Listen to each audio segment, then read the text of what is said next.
Seja muito bem-vindo ao terceiro episódio do nosso podcast, Além do Divã. Eu sou Beto Alves e aqui comigo... Silvia Winter. E hoje o papo é sobre trabalho. Só que trabalho de uma perspectiva sobre o adoecimento de tantas pessoas. Por exemplo, você sabia que em 2025 quase 500 mil de pessoas, Silvia, precisaram ser afastadas? E quais os temas? Quais os motivos desse afastamento? Estresse, ansiedade, estafa mental, estafa física. E eu separei algumas perguntas aqui para a gente bater um papo, para falar o que está causando esse adoecimento físico e mental e como a gente vai cuidar disso, né? Estamos num ano em que a saúde mental é determinante, ano de NR1. A Pantone, por exemplo, a cor do ano fala sobre leveza, sobre bem-estar, sobre esse equilíbrio corpo, mente, trabalho, vida pessoal. E o nosso papo de hoje, Silvia, é justamente, né, qual é o impacto, né? Quando a gente começa a perder esse equilíbrio de vida pessoal e profissional. Bora? Bora lá então. Olá pessoal, tudo bem com vocês? Estamos aí, como o Beto falou, no nosso terceiro episódio. E a gente considera importante esse tema, né, Beto? Porque isso também nos atravessa dentro do consultório, né? Nós recebemos inúmeras pessoas que dizem assim, Silvia, às vezes a minha vida pessoal tá de boa, mas no meu trabalho o estresse tá difícil gerenciar. Então a gente falou, vamos falar um pouquinho sobre isso, sobre as normativas que estão vindo aí esse ano. No ano de 2026 vai ter muita mudança dentro das empresas, mas em especial nós queremos saber você, né? Você que é quem tá ali todo dia, né, batendo seu ponto, trabalhando. Como que tá a sua saúde mental, né, Beto? E parar para ouvir, né, para sentir o nosso corpo. E a gente, antes de entrar aqui, nós falávamos sobre uma coisa herdada, né? Talvez você ouviu, eu ouvi, a Silvia já ouviu isso em algum momento da vida dela também. Algumas pessoas se vangloriando lá atrás, na nossa infância. Faz 30 anos que eu trabalho nessa empresa, eu nunca dei um atestado, fui trabalhar doente, nunca chorei, ou ia pro banheiro, chorava e já voltava para trabalhar. Isso é frescura o que vocês estão passando. Então, esses atravessamentos, né, essas falas e crenças limitantes herdadas dos nossos pais, dos nossos avós, por exemplo, acabam tensionando essas estatísticas, porque aí você corta para esse momento de extrema competitividade, de muita informação, infoxicação, pessoas o tempo todo nessa briga, né? Nessa briga no mercado de trabalho, eu preciso performar, eu preciso fazer meu nome, eu preciso ter o meu lugar ao sol, e de repente o corpo colapsa. Nós, no consultório, como a Silvia colocou, nós recebemos muito essa demanda. Vamos falar um pouquinho disso, né, Silvia? As demandas que a gente tem recebido. Algumas pessoas, inclusive, chegam até nós porque elas falam assim, eu não consigo mais parar, eu não consigo mais descansar. É sábado, é domingo, eu tô com a minha família, eu tô trabalhando. Como que você tem lidado com isso no consultório, Silvia? Pois é, você trouxe esse gancho que eu considero bem importante, porque assim, né, como você disse, né, antigamente tinha essa cultura de dizer, eu não falto, né, eu trabalho certinho, 30 anos na mesma empresa, mas o momento também era outro, né, dava ali 6 horas da tarde, acabou a jornada de trabalho. E hoje? Né? Hoje não acaba. 6 horas da tarde você ainda vai para casa, o celular continua. E, inclusive, uma paciente me disse assim, que ela começa a jornada dela de trabalho às 9h30 na empresa, mas ela acorda às 6 horas. E antes dela sair da cama, ela já está trabalhando, respondendo mensagem que mandaram de noite, quando ela já estava dormindo, e ela cedo já estava respondendo. Porque aí ela disse, se eu não respondo, Silvia, quando eu chego às 9h30, eu não dou conta de responder aquelas mensagens. Então, para não ficar para a noite de novo, eu vou responder 6, 6h30, 7 horas da manhã. Então, não tem mais horário fixo para trabalhar hoje, né? Hoje a pessoa, a jornada dela virou 24 horas, né? Eu conheço algumas pessoas, eu já ouvi isso de amigos e de pacientes que trabalham enquanto dormem também. Não sei se você já ouviu isso. Eu sonho com trabalho, eu continuo uma reunião de trabalho que eu preciso falar no dia seguinte. E uma coisa muito importante também para a gente olhar para esse momento que a gente está vivendo é a hiperperformance. Né? Nos últimos anos, né, aquelas falácias do trabalho enquanto os outros dormem, né? Você não pode esmorecer, não pode ser fraco. Fez, né, todo esse movimento social, antropológico, fez com que muitas pessoas não olhassem para sinais do próprio corpo. Sinais esse, por exemplo, ansiedade. irritabilidade, excesso, por exemplo, de distrações, dispersões, a pessoa não consegue focar em nada ao mesmo tempo. E essa é uma demanda que acaba chegando bastante no nosso consultório. As pessoas que elas não perceberam que estavam iniciando um colapso, né, Silvia? Exatamente. E assim, historicamente, veja, né, se a gente pegar lá desde a Revolução Industrial, né, que houve uma sobrecarga de trabalho, horas excessivas, e aí vem os direitos trabalhistas que vão dar uma segurada nisso, né, tirar a criança, até na primeira fase da Revolução Industrial, você tem até a criança trabalhando. Então, isso tudo muda com o tempo, né, ao longo da nossa história isso muda, mas hoje parece que a gente está vivendo de novo um processo bem complexo, como já foi um dia. Porque nós não temos mais hora para trabalhar, os problemas de saúde mental estão vindo cada vez mais forte. Então, assim, aquilo que antes era visto só como um problema físico do trabalhador, né, um acidente de trabalho, uma questão ergonômica, agora não. Agora é a saúde mental que está falando mais alto. E os números mostram isso, né? Então, pensar como lidar com isso. O governo federal vem com uma normativa, as empresas precisam se adequar, mas me vem sempre a pergunta, enquanto professora também, Beto, será que isso é só uma questão da empresa? Será que não é uma questão de educação socioemocional? Será que as crianças já não deveriam estar aprendendo sobre gestão de emoção para que elas pudessem lidar com isso depois no mercado de trabalho e na vida como um todo? Exato, né? E até você me traz um insight da agenda hiperlotada das crianças que a gente vê em alguns casos hoje, né? A criança faz 5, 6 atividades por dia, ela já é também tensionada a performance, porque você tem que estudar nas melhores escolas, porque você vai ser o melhor, do melhor, do melhor, e isso acaba criando, e por isso que o que a Silvia nos traz é interessantíssimo, porque essa gestão emocional, o quanto antes começar, maior vai ser a probabilidade de você não cair nessas estatísticas. Por quê? Você vai ser um adulto, por exemplo, que não vai ter receio ou aquela angústia de descansar num domingo, como a gente vê, né, algumas pessoas. E também não vai ter o receio de se posicionar. De se posicionar. Né? Porque o que nós vemos muito também nas empresas?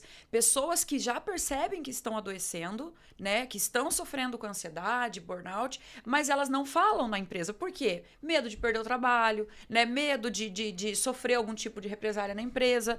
Então, ela acaba se calando. Quando você tem uma pessoa que ela trabalha essa gestão emocional, ela tende a ser uma pessoa que ela vai conseguir comunicar o que ela sente com mais facilidade, ela vai conseguir nomear essas emoções, porque no fundo, às vezes, ela nem sabe o que ela está sentindo. Ela acha que aquele estresse, e isso acontece muito, né? Às vezes a pessoa entra num automático desse estresse que ela normaliza.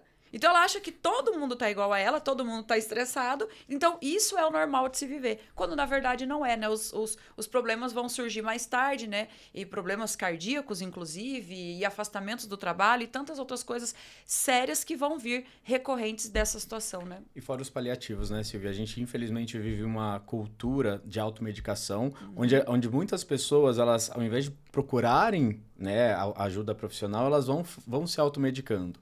Então é um remédio para dormir, é um remédio para acordar, é um remédio para mascarar uma ansiedade, a angústia que aquela pessoa está sentindo. Então essa gestão desse colapso muitas vezes é feita de uma maneira doméstica. Você faz dentro de casa e acaba deixando essa conta ficar muito mais alta. Mas nós separamos algumas perguntas aqui da audiência, pessoal, e é sobre isso que nós vamos falar hoje. Silvia, nossa primeira pergunta aqui, né? Qual é o impacto, né? Como que a gente percebe e por que a gente ainda coloca o trabalho acima da vida pessoal? Vamos responder essa pergunta aqui. O porquê que a gente coloca trabalho? A questão da sobrevivência é histórica, né? Obviamente, todos nós vamos pensar nas contas, nos boletos e tal, mas me parece também, né, Silvia, que aquela coisa, aquela pauta do contorno, do não estabelecer limites, do não colocar aquele momento da descompressão, passa por essa pergunta que nós recebemos aqui. Nós não conseguimos parar para descansar. Eu citei agora há pouco domingo, né? Talvez você que nos ouve, você que está aí nos acompanhando, você já sentiu já teve esse sentimento. Está em casa, está se sentindo improdutivo. Como que a gente resolve isso no dia a dia? É porque exige-se bastante desse colaborador, né? Que hoje não é mais, parece que o empregado, né? É o colaborador. Deu-se até um nome mais gourmetizado, né? Para quem está dentro de uma função, que é uma troca de mão de obra pelo salário. Né? Então, dentro desse lugar, o que a gente observa muito? Nós vemos pessoas, por exemplo, que vai depender muito da classe social. Então, se a gente for observar, a classe social dessa pessoa, o quanto exige dela. Entende? Porque quando a gente fala de trabalhador, Beto, nós temos que lembrar isso, que o Brasil é muito dinâmico nesse sentido, né? Por conta da nossa economia. Então, nós vamos ter aquelas pessoas que elas querem se tornar um CEO, um gerente, e aí elas vão dar o máximo de si nessas horas de trabalho, porque elas vão... E isso é uma coisa que eu considero importante, que raramente se fala sobre isso. Essas pessoas que estão nesse lugar de ensino superior, de buscar essa qualificação, elas estão 24 horas trabalhando Por quê? Porque elas vão cumprir as horas de trabalho, mas elas vão estar sempre estudando para poder chegar onde elas querem. Posição superior. Então, é curso em cima de curso. Agora, com a internet, então, você faz curso com muito mais facilidade. Então, para ela sempre chegar naquele lugar almejado na cabeça dela, aquele lugar que ela acha que é lá que ela vai ser feliz, que é quando ela atingir aquele salário. Então, ela está sempre em busca disso. E isso, para mim, quando essas pessoas colocam isso como como é que eu posso dizer? Como um projeto de vida, ela, de fato, ela vive em função do trabalho. Agora, quando nós pegamos pessoas de classes sociais, né, que vai viver mais de salário mínimo, ou um pouco mais do salário mínimo, ela está mais preocupada mesmo em trabalhar para ter dinheiro para pagar o aluguel, para pôr comida na mesa, para poder ter a passagem de ônibus para os filhos, ela está preocupada com isso. Então, o gerenciamento dela do trabalho acaba sendo de um pensamento um pouco diferente. Mas ela também entra nesse lugar de estar sofrendo com essa questão da exploração, né? E interessante a gente também trazer, você que nos mandou essa pergunta, né? Porque a gente ainda coloca o trabalho acima da vida pessoal. A necessidade da gente sensibilizar, a Silvia falava agora há pouco dessa educação socioemocional desde a infância, mas sensibilizar as lideranças, né? É muito comum nós ouvirmos relatos de pessoas que estão, por exemplo, eu vou bater o ponto, eu saio às 18 horas, eu bato às 18h01 e as pessoas ficam me olhando como se eu fosse um criminoso, porque onde já se viu, você vai sair às 18 horas, não vai ficar 7, 8, 9 horas, e aí cria-se esse clima de hostilidade no trabalho. Então, as lideranças, elas também, vejo que nesse momento, nesse ecossistema de NR1 que a gente está falando, o trabalho com as lideranças vai ser crucial. Porque essas lideranças, como chegaram até essas posições? De onde elas estão vindo? Sim. Qual cultura forjou essas lideranças? E aí a gente fala de novas gerações chegando no trabalho, a gente está falando de novos formatos também de contratação. Então, quebrar um pouco esses mitos, esses estigmas de que isso é fraqueza, isso é fragilidade, isso é mimimi, isso é uma pessoa que não tem vontade de trabalhar, é essencial. Indo aqui para a nossa segunda pergunta da audiência, Silvia, vamos lá. Vamos ver o que nos perguntaram aqui. Como a gente percebe, né, Silvia? E essa talvez seja uma pergunta muito difícil. Como reconhecer os primeiros sinais? E por que eu digo que é difícil? Porque isso passa por um autoconhecimento muito profundo de você se perceber. Observar o fluxo das suas emoções, observar como que você está se sentindo, observar, por exemplo, quando você está estressado, basicamente escanear o teu corpo. Mas vamos responder essa pergunta, Silvia, como a gente percebe que a gente está entrando, talvez, numa zona perigosa de estresse, de ansiedade, caminhando, talvez, para uma estafa mental? Pois é, um dos pontos que eu vejo bastante, inclusive no consultório, é referente ao sono, né? Ao sono. Quando a pessoa já começa a perder ali a qualidade do sono dela, esse já é um sinal muito claro de que alguma coisa não está certo, né? Porque a nossa biologia é que a gente tem ali esse desejo, né, de deitar e dormir, até porque passou um dia trabalhando. Então, se você está em casa percebendo que seu sono não é nem a quantidade de horas, você pode até estar ali 6, 7, 8 horas na cama, mas você não consegue dormir de verdade, acorda como se não tivesse dormido, né? Corpo cansado e já com a cabeça sempre a mil, né? Aquela sensação de que você não desliga. Irritabilidade, tá né? sempre irritado, então qualquer coisinha você já explode, você já fica, né, agitado, você não tem paciência. Eu sei que ter paciência é quase que tem que disciplinar isso nas pessoas, né? Mas existe uma paciência raiz, vamos dizer assim, que ela é natural do ser humano. Então, quando você percebe que você nem essa básica está conseguindo dar conta, tem que olhar para isso. E outros sintomas maiores, como falta de ar, né? Aquele momento também que você pensa assim, eu vou ter que voltar para esse ambiente de trabalho hoje. Aquela angústia do Aquela domingo à noite, angústia, né? que aquilo vai apertando o teu peito, vai te dando um desespero, que você tem que voltar para aquele lugar. Isso não é normal. Isso não é normal. Então a gente precisa olhar para isso. E claro, existe. Quando chega nesse ponto, Beto, é porque a gente já passou também por vários pequenos pontos que são invisíveis, Os né? microavisos, né? Os microavisos que a gente vai ignorando, né? Ah, é aquela mensagem que eu respondi às 10 horas da noite e que aquilo virou rotina e que porque eu respondi uma vez, o meu chefe ou o meu colega de trabalho se sentiu no direito de fazer de novo, e eu normalizei. Então, é importante também que a gente consiga entender os sinais, mas observando pelas ações daqueles que estão em volta da gente. O que eu estou permitindo que façam? Porque vai chegar um ponto que o corpo vai cobrar e vai cobrar caro, né? E é importante não colocar juízo de valor nessa autopercepção, porque às vezes você já entra nessa posição de se julgar, né? Poxa, pelo menos eu tenho trabalho, eu ouço muito isso. Eu tenho que agradecer porque pelo menos eu tenho trabalho, tem tanta gente que está desempregada. Esta não é a questão aqui, percebe? É muito... eu sei que empatizar com o outro que não tem trabalho é bacana, só que não diminui aquilo que você está sentindo por conta do teu contexto profissional. O que a Silvia trouxe, por exemplo, sobre a angústia de ir trabalhar, algumas pessoas tempos atrás chamavam da síndrome do Fantástico. Que você começava a ouvir a musiquinha do Fantástico, a musiquinha do Fantástico no domingo à noite, e você já ficava com aquele sentimento. Nossa, vou ter que ir lá trabalhar. Desespero. Desespero. Né? Tirar o julgamento.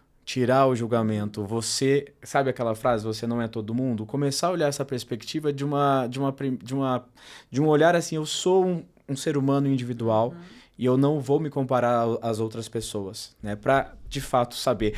Então, recapitulando aqui, excesso de cansaço, não é natural que você acorde e fique o dia inteiro com esse sentimento de cansaço, não tô dando conta de nada, irritabilidade, estresse, essa angústia, dor de cabeça excessiva, estômago queimando, eu tô brigando com as pessoas. Fique atento a esses sinais, tá? Crises de choro também, né, Silvia? Porque tudo isso também você vai ter uma falta de motivação, né? Então, é você observar, você está motivado para ir? Silvia, mas é claro que eu não vou estar motivado. Ninguém se é motivado para ir trabalhar. Não, gente, não é bem assim.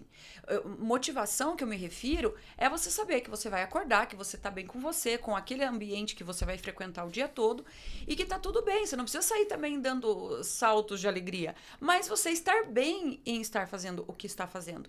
Agora, quando você sente essa angústia, como o Beto falou, aí tem que observar. A nossa próxima pergunta, ela fala sobre como que esse adoecimento, por conta do trabalho, afeta a nossa vida pessoal. Eu queria já puxar esse gancho que a Silvia falou, que algumas pessoas, elas ficam... Eu quero ser feliz, eu quero buscar um trabalho que me faça feliz, que me traga felicidade. Aqui a gente tem que tomar bastante cuidado com o que eu estou buscando de fato. Primeiro, entender e reconhecer que essa felicidade, ela muitas vezes ela foi vendida, né, por coaches, gurus, enfim, e profissionais que estão aí no mercado, e que talvez ela é um processo muito mais individual, ela passa muito mais por o que você crê, o que você espera, são mais momentos, ela não necessariamente é um estado fixo, que você vai acordar 4 horas da manhã, pegar o seu ônibus e estar super feliz, e chegar meio-dia e estar super feliz, e chegar 8 horas da noite e estar super feliz. Então, a felicidade também precisa ser olhada como um estado, um exercício, e assim como o conceito de amor fati, né, que a filosofia traz pra gente, amar o destino, né, olhar a perspectiva do que você está vivendo e entender, é isso que eu estou vivendo, deixa eu surfar também um pouquinho nisso. Como que a gente tem, quais são os prejuízos, pensando em vida pessoal, né, Silvia? A gente, no consultório, a gente recebe muitas pessoas em término de relacionamento, porque a vida pessoal misturou com a vida profissional e eu não consegui prestar atenção que meu casamento estava indo embora. Relações maternas, paternas, onde a gente percebe quantas culpas, porque eu pisquei meu filho, minha filha já estava com 8, 10, 12 anos. Fora, qual foi a última vez que você saiu com seus amigos? Esses sinais também, né, que são muito silenciosos, acabam... expondo um pouco essa questão desse adoecimento. Porque cansado, você chega em casa, o que você quer fazer? você vai deitar, você vai dormir, vai ficar no seu quartinho, para no dia seguinte fazer a mesma coisa. E aí, como se relacionar com as pessoas, né? E aí entra aquilo que nós conversamos até num outro episódio do podcast, que foi sobre a solidão, né? Como a gente está caminhando para isso, né? E a gente está fazendo das relações de trabalho a nossa relação de lazer também, né? Então, assim, eu estou lá no ambiente de trabalho, aí eu já socializo ali mesmo. E aí o que sobra para depois? Sobra o cansaço em casa, né? Sobra o não querer sentar com o filho e conversar e perguntar como que foi o dia, o não querer ir na casa dos pais no final de semana porque só quer ficar jogado no sofá. Então aí vem a culpa, aí vem o sentimento de culpa porque eu não estou dando conta. Então, como gerenciar isso, né? Pensar nesse gerenciamento do lado profissional com o lado pessoal. É uma situação difícil, porque requer muito também de olhar a especificidade, ou seja, no que essa pessoa trabalha, né? Como que ela, quantas horas por dia ela trabalha? Quais as motivações que ela tem em ambos os lugares, né? Porque o que a gente vê muito, Beto, que às vezes essa pessoa até acorda de manhã e fala: hoje à noite eu vou chegar em casa e vou fazer uma janta para minha família, por exemplo, né? Mas durante o dia, aquele dia foi tão estressante, foi tão cansativo, que chega às 5 horas da tarde, ela já fala: nossa, ainda bem que eu não mandei mensagem pra ninguém lá de casa avisando que eu ia fazer a janta, porque eu já não quero mais fazer nada. A última coisa que ela quer naquele dia é socializar. É socializar. Então isso, às vezes essa pessoa até tem essa vontade, mas o decorrer do dia faz com que essa motivação vá embora. Então, mais uma vez, gerenciar suas emoções, né? Saber pensar num equilíbrio. Opa, peraí, até onde eu vou deixar que a posição desse líder da minha empresa me afete? Né? Então, a gente precisa também criar barreiras para a nossa autoproteção mesmo, para que a gente possa lidar com os nossos sentimentos e emoções, porque se a gente for, não, hoje eu tive um dia difícil lá na minha empresa com o Beto, então agora eu também não vou, o resto do dia eu também não vou, vou jogar tudo pro alto. Aí não dá, a gente não consegue mesmo viver, né, Beto? É uma vida vivida no piloto automático e, de fato, não vale a pena. Mas eu também quero falar com você, pensando nessa pergunta da vida pessoal e profissional sendo afetada, porque tem um outro extremo aqui, muito comum no consultório, que é você que mergulhou no trabalho, você que bate no peito e fala: eu sou workaholic mesmo, e no fundo você está fugindo de alguma demanda emocional. Talvez você está fugindo de resolver teu casamento em casa, talvez você está fugindo de resolver algum buraco, algum vazio, ou buscando uma validação que não foi encontrada lá na infância, e eu preciso provar para as pessoas que eu sou um bom menino ou uma boa menina. Eu preciso falar com você, nós precisamos falar com essas pessoas, né, Silvia? Sim. Porque você pode estar adoecendo em busca de uma validação que talvez não vá chegar. Né? E que não importa, porque como se trata, como você falou, né? E que talvez não vai chegar. Na minha visão, eu acho que nunca vai chegar. Porque não é a validação do outro, é de si mesmo.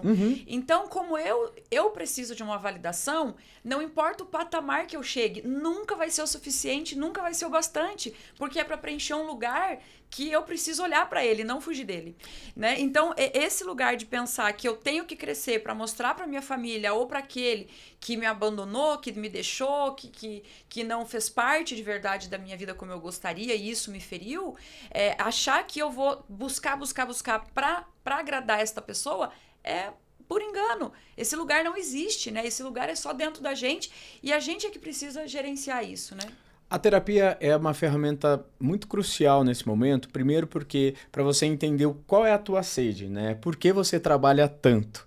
Essa é a pergunta, porque numa primeira leitura a gente vai entender, você trabalha para sobreviver. Mas quando a gente vai esmiuçando, entendendo e conversando com aquela pessoa, não, porque lá atrás disseram que eu era assim, que eu era assado, porque a minha irmã se deu muito bem na vida, o meu irmão se deu muito bem na vida, e eu tenho que provar, né, que isso é competição. A competição. E comparação também, né, com os outros familiares.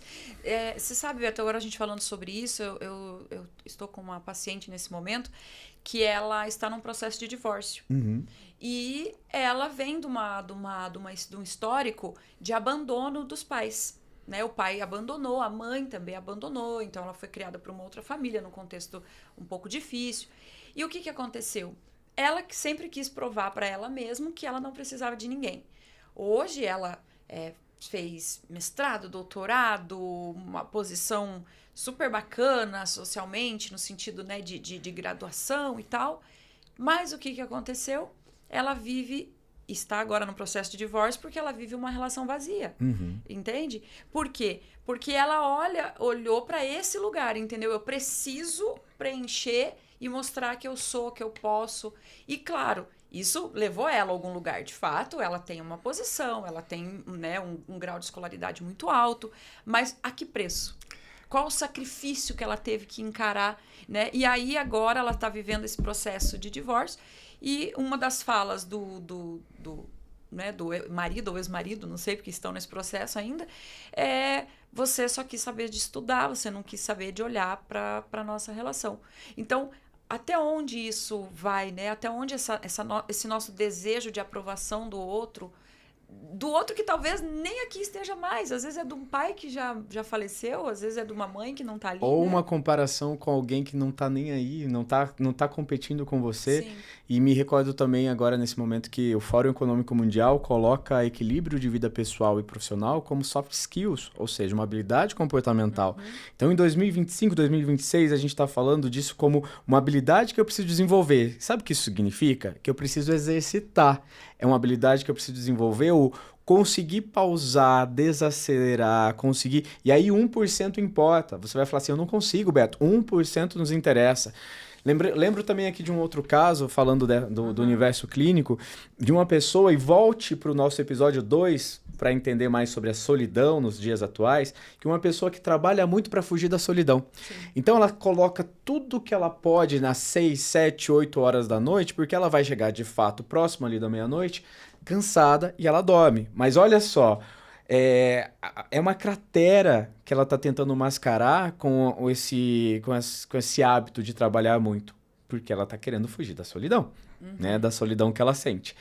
Mas vamos falar de uma outra pauta, Silvia, que acabou tensionando também essas estatísticas, os afastamentos, as pessoas que foram adoecendo. Particularmente, devo dizer para vocês que eu sou uma pessoa que, se pudesse, trabalharia como gente. Ir para o remoto, trabalhar quietinho, eu em uma tela, mexeu muito comigo no início de todo esse processo. Hoje, obviamente, já me habituei, mas muitas pessoas não se acostumaram. E o fato de estar sozinha, em casa, onde a vida acontece, onde tem filho, onde tem todo esse universo também, tensionou muito essas estatísticas que a gente está falando, né, Silvia? Sim, e eu falo que eu sou um exemplo disso. Para eu produzir mesmo, eu preciso estar num ambiente com outras pessoas. Com gente, né? Com gente. Eu não consigo... Quando eu preciso ficar assim, a não ser quando eu estou estudando ali, mas quando eu preciso ficar... Mesmo no processo de estudo, Beto, eu fico ali meia hora, mas eu tenho que levantar, eu tenho que falar com alguém um pouco, seja com a minha filha ou com alguém pelo celular mesmo, e retomar. Eu não consigo ficar presa na tela do computador muito tempo. Eu falo que se eu dependesse do trabalho remoto assim o dia todo, nossa, ia ser muito difícil para mim. Aí sim que eu ia desenvolver doenças do trabalho. E quantas pessoas não se viram com frases do tipo, eu estou procrastinando muito, eu estou muito preguiçosa, eu tô deixando as coisas pra lá. E às vezes, olha só, porque a gente não pode ser tão simplista nessa abordagem, né, Silvia? Você tá procrastinando por quê? Né?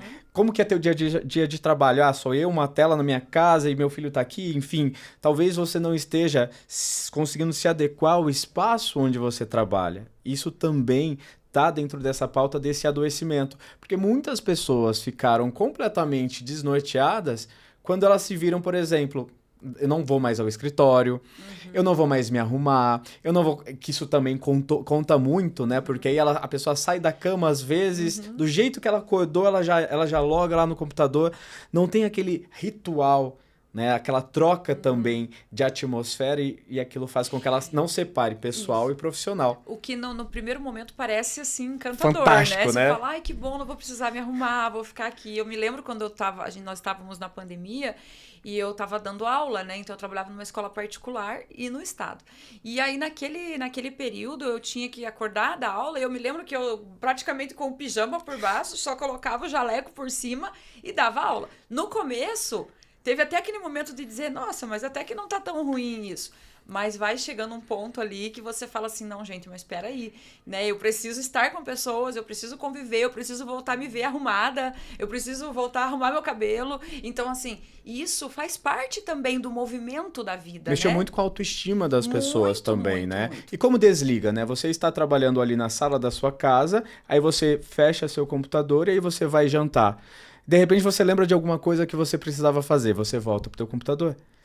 Sem falar também que eu vi um estudo na época da pandemia, que eu acredito que hoje ele deve estar valendo ainda, que é o aumento da obesidade também por conta do trabalho remoto, né? Porque a pessoa estando em casa, ela vai comer mais horas do dia, vai beliscar mais vezes, né? Então ela vai desenvolver também uma outra situação, muitas vezes, né? Que é o peso dela, né? Esse equilíbrio da saúde física e que depois, né, também atinge. E está intimamente ligado, né? Você que está nos ouvindo, você pode perceber quando você está com questões relacionadas ao físico, provavelmente o teu emocional ele já está mandando alguns sinais que o teu físico também entrou nessa briga ali, talvez para te fazer enxergar aquilo, né? Porque existe uma coisa também, né, Beto? Isso as pessoas devem perceber no dia a dia, mas isso também é estudo científico. Né? Quanto mais a gente está em casa parado, mais a gente quer ficar em casa parado. A gente tende a diminuir o número de atividades. Esse negócio de que eu queria ter mais tempo para ficar em casa, porque daí eu ia fazer academia, eu ia fazer isso, ia fazer aquilo. Não, não ia, gente. Não é assim que funciona. Porque quem consegue fazer isso é quem tem, antes de mais nada, disciplina. É uma outra coisa. Você tem que ter disciplina. Se você não tiver disciplina, você pode ter quantas horas for livre. Você vai querer ficar jogado no sofá. E disciplina é exercício também, viu, gente? Sim. Disciplina não é algo que você chega, consegue. O Tony Robbins, ele tem uma frase que eu gosto muito, que é: movimento muda sentimento. E esse movimento é se colocar de fato em movimento, saindo daquele lugar que te sequestra, que te dispersa, para de repente atingir outros pensamentos, outros cenários. Tem até estudos no campo dos bloqueios criativos, por exemplo, que fala que às vezes você sair do lugar onde você trabalha e na sala da sua casa, no jardim da tua casa, pegar uma água já dá um restart no teu cérebro e você volta a produzir criatividade, né? Exatamente. E quando nós falamos de disciplina, eu, na minha visão, antes da disciplina tem que ter uma outra palavrinha, que é a motivação. Né? Então, assim, para você ser disciplinado em alguma coisa, você precisa pensar o que está motivando você a fazer isso. E esse é um lugar que esbarra com a saúde mental, literalmente, né, Beto? Porque nós nos deparamos também no consultório com pessoas que não sabem para onde estão indo. Né? Elas não têm uma motivação específica, um objetivo, o que elas buscam. E isso também no ambiente de trabalho. Às vezes você está num ambiente de trabalho e você considera aquele lugar tóxico para você. E às vezes ele não é tão ruim assim. Mas é que você já não tem mais motivação nenhuma para estar ali. Às vezes eu faço ali algumas perguntas básicas para ele, né? Assim, onde você espera chegar nesse local que você trabalha, né? Qual é a sua meta?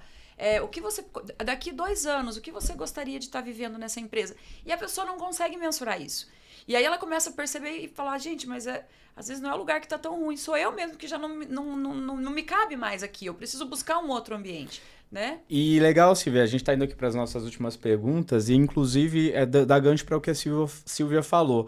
Planejamento, né? Planejamento de carreira, planejamento de vida, passa por esse lugar também de como eu vou resolver essa pauta que nós estamos trazendo aqui. Porque, por exemplo, não vai ser da noite pro dia, por exemplo, que você vai pedir uma demissão. Nós entendemos que isso passa por um monte de camadas que talvez você não vai conseguir. Mas você tem se planejado, né? Você tem olhado, por exemplo, outras vias, o que você gostaria de fazer. Tem até aquela frase, né, do Alice no País das Maravilhas, né, para quem não sabe onde quer chegar, qualquer lugar é lugar. Exatamente. Né? Muitas vezes, antes de você, esse olhar para dentro, a terapia, o conversar com as pessoas faz com que você tenha também esse estalo. Mas o que eu quero para mim? Se esse lugar está ruim, para onde eu iria? O que eu gostaria de fazer? O que me motiva? Como que está o meu currículo? O que está faltando no meu currículo para que eu, de repente, saia desse lugar que está inóspito? Ou vale muito a pena refletir. A Silvia cantou essa bola aqui. Será que é o lugar que tá muito ruim? Ou você que, por conta de um monte de coisinhas mal resolvidas emocionalmente falando, tem se confundido? E ao invés de olhar para o problema raiz, tensiona tudo isso para o seu trabalho. Olha o quanto o autoconhecimento é importante aqui. E aí entra um processo terapêutico, né? Porque como é que eu vou saber? Às vezes o teu problema tá literalmente, vamos pegar um exemplo aí, no gerenciamento da sua relação. Em casa, o casamento, por exemplo. O casamento. Mas você esse estresse é do trabalho, porque você não quer olhar para o problema real. Muitas vezes projeta, por exemplo, você tá com um problema com o seu marido, e aí você trabalha com alguém e você vai dizer: meu chefe é horrível, ele é autoritário. E a gente fala: é do seu chefe mesmo que você tá falando? Né? Ou é de alguém que talvez você não esteja conseguindo olhar? Você sabe, Beto, que você me falou uma coisa que eu vivi uma vez com um paciente e cabe aqui. Ele havia traído a esposa, né? E aí ele confidenciou isso numa sessão e eu perguntei a ele assim, eu falei, qual foi o motivo que te fez trair? Ele, ela não me dá atenção, ela trabalha num horário e eu em outro, então a gente quase não se encontra, e ela, final de semana, quer ir pra casa da mãe, não quer ficar em casa, daí a gente também não se vê nem no domingo direito. Aí eu disse a ele, eu falei, e você comunicou isso a ela? O que você estava sentindo? Ele, não. Daí eu falei, qual foi a solução que você encontrou? Dele, eu acho que a solução que eu encontrei não foi a primeira que eu deveria ter ido buscar, né? Então é muito sobre isso, sabe? É você olhar mesmo para o que você está vivendo. Então, às vezes eu vou arrumar um outro problema sem primeiro olhar de fato para o problema que eu estou vivendo, para a situação, vou comunicar, vou ter essa capacidade emocional de olhar, de dizer o que estou sentindo, para daí eu tomar outras decisões, né? Então, eu acho que passa muito por isso, por esse processo terapêutico, de autoconhecimento, de ter alguém que vai estar ali e vai dizer assim para você, vamos olhar um pouquinho mais a fundo sobre isso, porque talvez não é o teu ambiente de trabalho, pode ser que ele esteja colaborando, mas ele não seja, né, a força motriz de tudo isso que você está vivendo. Vamos olhar para cá, vamos olhar para a tua relação, vamos olhar para a tua relação com os filhos, para os seus desejos, porque o que nós vemos muito são pessoas que elas têm muitos desejos, elas têm muitas vontades, mas está ali vivendo mal organizadas ou gerenciadas, vivendo o recalque, né? Não colocando para fora aquilo que de fato ela quer, né? Eu lembrei até de uma frase da Clarice Lispector, né, que ela diz assim: até cortar os defeitos pode ser perigoso, porque você não sabe qual é o defeito que sustenta teu edifício inteiro. Em outras palavras, às vezes você acha que teu problema é o trabalho, aí você vai e você pede demissão, e aí você fala, o que foi que eu fiz? Não era esse o meu problema. Aí você tem dois problemas. Dois problemas. Que é o caso desse meu ex-paciente, né? Ele passou a ter dois daí, né? Esse exemplo que a Silvia trouxe pra gente traz uma outra demanda que cabe para qualquer outra pauta. Comunicar. Você está falando sobre o que você está sentindo, ou você está escondendo, represando, primeiro de você mesmo e das pessoas que convivem com você. Fechando aqui o nosso terceiro episódio, pessoal, a gente vai fazer um bem bolado aqui, dicas, né, Silvia, para quem está nas empresas, que também está recebendo uma demanda inédita, nunca se falou tanto de saúde mental, e no outro lado, o trabalhador, né, que também está ali tentando performar, progredir, crescer na carreira. Vamos fazer esse bem bolado.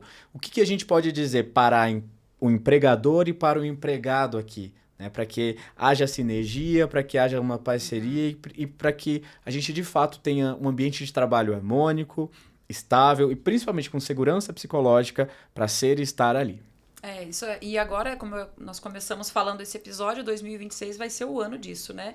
A gente está aí com a NR1, que é essa norma de regulamentação, né? E que vai trazer dentro dos riscos, né? De ambiente de trabalho, agora o risco psicossocial. E o que trata esse risco psicossocial, né, Beto? Trata de fato, a empresa se tornar parte desse processo de olhar para o gerenciamento das emoções dessas pessoas. Né? Então, e ainda digo assim, né, não importa se a empresa tem 30 funcionários ou se ela tem 500. Vai ter que fazer, né? É uma lei. É uma com lei multa que não, agora, a partir de 26. Exatamente. Então, não vai ter como fugir. E o que eu vejo muito, né? Eu sou implementadora de NR1, você também é, né, Beto? Então, a gente que vai para dentro das empresas, a gente percebe ali o pessoal do RH bem desesperado, né? Como que eu vou fazer? Como que eu vou montar esse questionário? Como que eu vou abordar esse funcionário, né? Será que ele vai falar a verdade nesse questionário? Será que eu vou descobrir coisas que eu nem imaginava aqui? Então, assim, eu sei que não é um lugar que vai ser fácil, mas é um lugar necessário, né? E de fato, isso vai trazer um impacto muito grande na vida do trabalhador, na vida desse colaborador, como também na cultura organizacional dessa empresa, né? Porque você vai poder olhar de verdade para quem tá ali, né? Não vai ser mais um número. Você vai ter que falar com o João, literalmente, e entender o que está acontecendo, né? Você vai... Se a Maria chorar ali por uma crise de ansiedade, não vai dar mais para fingir que não tá vendo, né? Você profissional dessa empresa, gerente, você sabe como lidar, porque você vai ter que saber como fazer esse primeiro atendimento ali. E o quanto é necessário sensibilizar esse time de colaboradores sobre o que está acontecendo. Sim. Porque eu vejo muitas pessoas fazendo isso meio que a queima-roupa e as pessoas ficam preocupadas, tipo, por que estão me perguntando isso? E aí uma amostra que vai ficar contaminada, porque eu vou ter medo de falar como eu estou sentindo de fato, né? Isso, e entra, inclusive, Beto, o que você está falando, porque na NR1 traz como uma obrigação ter um canal de denúncia, né? Que é uma denúncia, ou podemos chamar de ouvidoria, mas vai ter que ter esse canal. E o que nós estamos percebendo muito, por exemplo, é que existem empresas que já estão buscando empresas que fazem esse gerenciamento. Por quê? Porque quem está dentro da empresa ali, o colaborador, ele não vai falar com o chefe dele e contar o assédio que ele está vivendo, porque ele tem medo de perder o emprego. Então, a empresa que olha para isso, ela vai dizer assim, não, eu vou contratar uma empresa de mentoria que vai fazer para mim esse trabalho. Porque aí o meu trabalhador, o meu colaborador vai se sentir seguro para que eu possa sanar, corrigir. Porque a ideia da NR1, na verdade, é trabalhar com prevenção.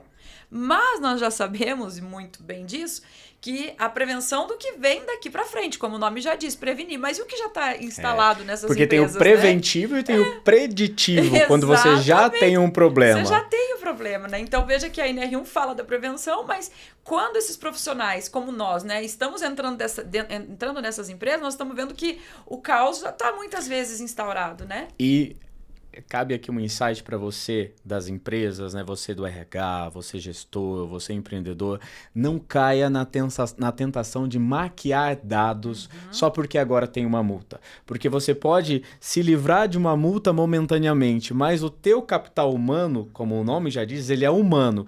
Daqui a pouco ele colapsa e os dados maquiados não vão ter servido de nada. Não, e mais um detalhe também, né? Maquiar dado vai ser assim, né? Só a empresa que não estiver comprometida mesmo. Primeiro, porque vai ter fiscalização.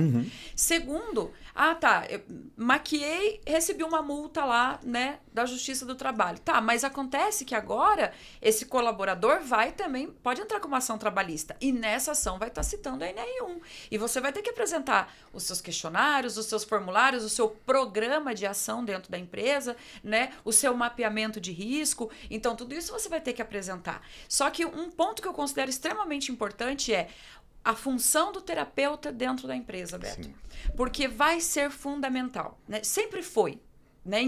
Tem empresas que já vêm trabalhando saúde mental, mas agora vai ser fundamental, porque por mais que você tenha uma pessoa do RH, que ela vai cuidar da parte documental para incluir isso em toda, né, a parte de dados que ela tem, mas quem vai lá, de fato, fazer uma dinâmica, fazer uma roda de conversa, né, aplicar as ações mesmo, que vai ouvir esses colaboradores, que vai conseguir compreender, bom, aqui a gente já conseguiu sanar esse problema, agora vamos para esse outro setor, vamos observar aqui.